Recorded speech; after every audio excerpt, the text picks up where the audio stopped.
Ролята на комуникацията и речта в различните периоди от детството е различна. Ако от 0 до 1 годинка, там бебенцата се изразява като плаче, гука и майката откликва на тази така наречена реч или по-скоро повик. Тя различава дори кога детенцето е гладно, кога му се играе и така нататък. И ето е комуникацията.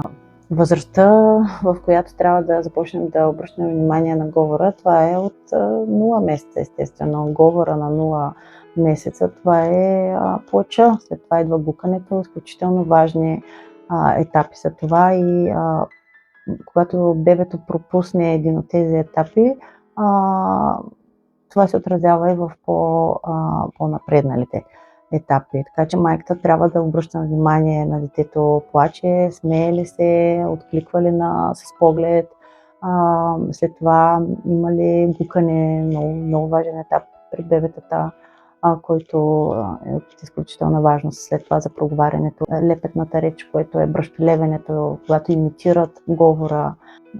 Така че обръщаме внимание на говора още от 0 месеца, когато детето ни говори с плач, усмивка, мимика, гукане.